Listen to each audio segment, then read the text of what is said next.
Құрметті қыз-келіншектер, мен сіздермен бір апталық рубрикамен бөлісем ба деп отырмын. Бүгін бірінші күнім. Алдағы уақытта бір апта бірге боламыз деген ойдамын. Жіберіп алмай қарап отырыңыздар. Қалай дәмді ас әзірлеймін деген келіншектерге кеңесім. Алдағы уақытта смузи, ұнсыз тағамдар жасау, неше түрлі тәтті тағамдар жасаумен мен сіздермен бөлісетін боламын. Бүгінгі бірінші күнім бізде пицца пісіруден басталды. Азанда тұрып бала-шаға пицца пішеймін дегеннен кейін ашып тұрған қамырдан кішкене жұлып алып, тапаға осылай созып жіберіп, үйдегі бар заттарды бетіне турап қойып, майонез қосып жібердім.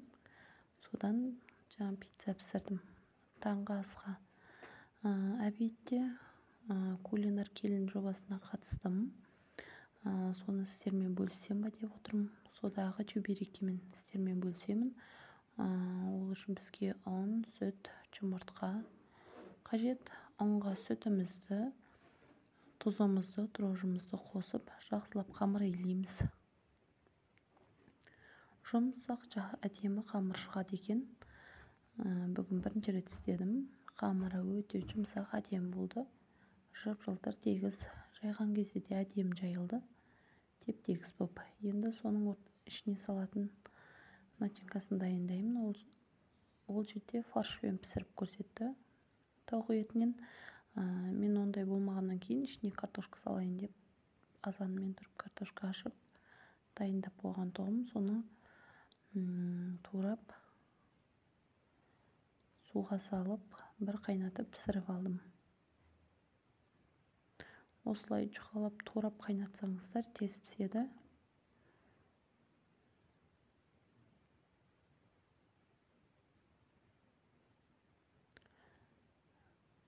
Турап суға салып, газге отқа қойдым.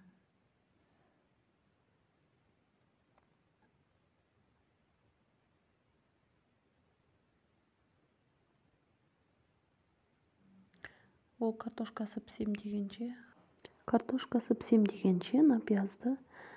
дана пияз алдым. Соны жақсылап ұсақтап турап аламыз. Осылай майдалап ұсақтап турап алыңыздар. Чебуреки пісіріп көріңіздер. Өте керемет шықты. Ішіне тауықтың төс етін майға қуырып, жаңа пиязбен бірге онды салсаңыздар да болады. Е болмаса кәдімгі қойдың, сиырдың фарштары бар ғой, соны да пиязбен бірге қуырып, оны да салсаңыздар болады. Ол кезде өте керемет күшті шығады. Мен майды тапаға құйып алдым. Жаңа пиязымды қуырып алу үшін азырақ май құйып, пиязымды салып, пиязды алтын түстес етіп қуырып алдым.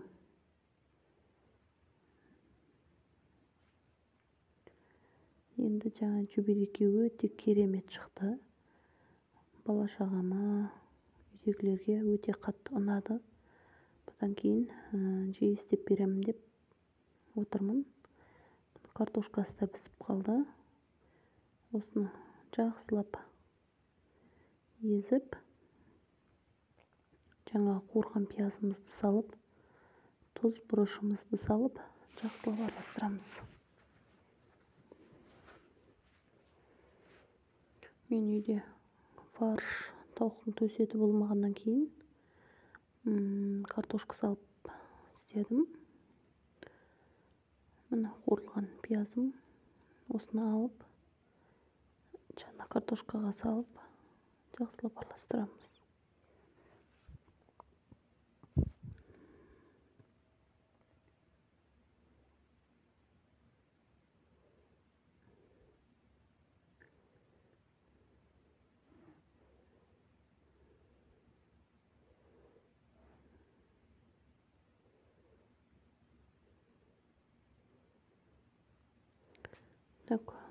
Қамыры, жаңағы чебурекидің қамыры бір 2 сағат тұнып тұру керек. Ол үшін мен арасында тамақ істей берейін деп қызып тұрған майға азырақ етімді салып қуырдым. Бір 2 адам, 3 адамға ғана лайықтап істедім. Себебі үйде бала-шаға көбінесе болмайды. Біреу сабаққа кетеді, екеуі садикке кетеді дегендей. Азырақ етімді осылай қуырып алдым. Етті оның үстінен картошка салдым. Себебі етпен бірге жақсылап қызартып қуырып алдым. Сосын барып салдым пиязымды, сәбізімді. Осылай картошка мен етіміз қызарғанша жақсылап қуырып аламыз.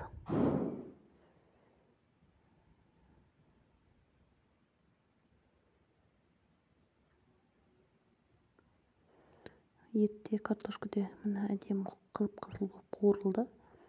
Енді пиязымыз, сәбізімізді, болгарскийімізді салып, тәтті бұрышымызға жақсылап араластырып қуырамыз. Үйде не бар? Қызанақ бар ма, томат бар ма? Сала беріңіздер, тамақ өте дәмді болады.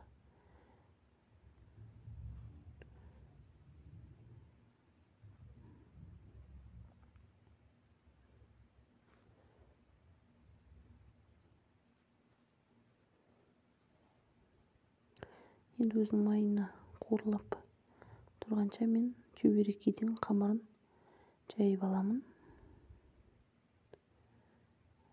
Жайып алдым, өте жұқа емес, қалың емес.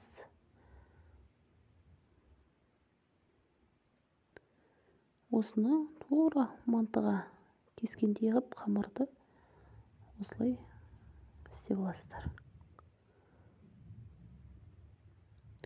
Мантыныкі үлкенділер болады ғой. Ал бұл чебурекейдікі сол мантыдан сәл ғана кішілеу болады.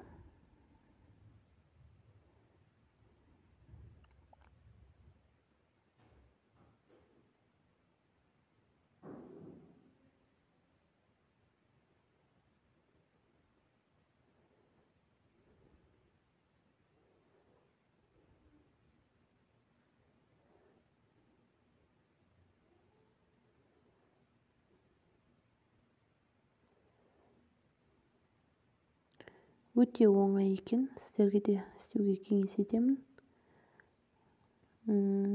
Осы уақытқа дейін істеген чебурекейлерім бұлай шықпаушы еді. Кулинар келін жобасына рахмет көп-көп.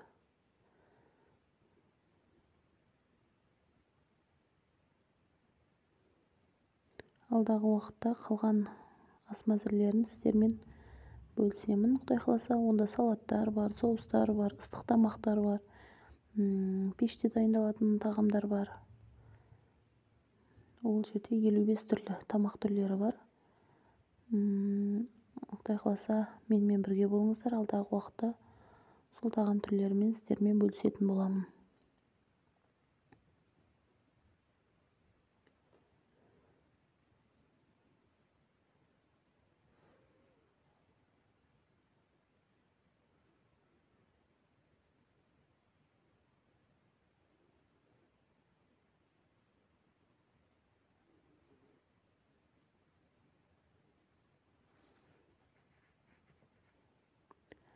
Осылай міне барлығын жайып, барлығының ішіне бірдей қып салып шығыңыздар. Сосын көріп тұрсыздар ғой, 4 бұрышын мен бірдей ұстап алдым да, оны көтеріп тұрып, жан-жағын қысып жаптым. Тура осылай жасаңыздар.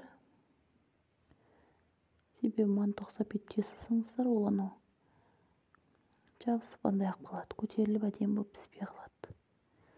Сол үшін 4 шетінде ұстап алыңыздар. Жоғары жақта ұстап тұрып, жан-жағын осылай қыссаңыздар, жабысады.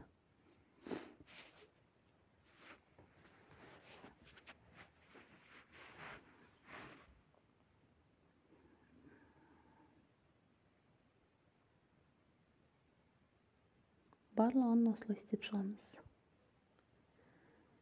Ол қамырды май қызғанша Мен тамақтың лағманын сағылып жатырмын. Лағманды алып осылай суға батқанша салып қойдым. Ол пісем дегенше жаңа чүберекелерімізді пісіріп аламыз. Жаңа бүрген бетін астына қаратып салыңыздар, себебі ашылып кетеді. Барлығын осылай салып шығыңыздар да, болғаннан кейін қайтып келесі бетіне аударыңыздар. Қатты қызбасын майларыңыз, бауырсақ құсап тез пісіп қалмасын.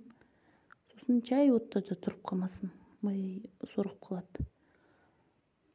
Қатты емес, баяу емес, орташа отта пісіріп алыңыздар. Себебі біздің чүберекеміз хрустящий болып тұру қажет. Сол үшін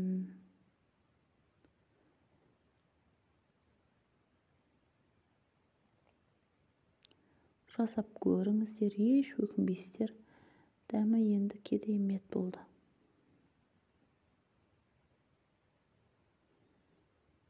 Міне осылай барлығын үстіп пісіріп аласыздар.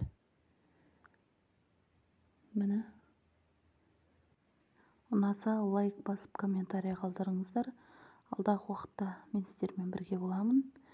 Міне лағманымыз да пісіп қалды.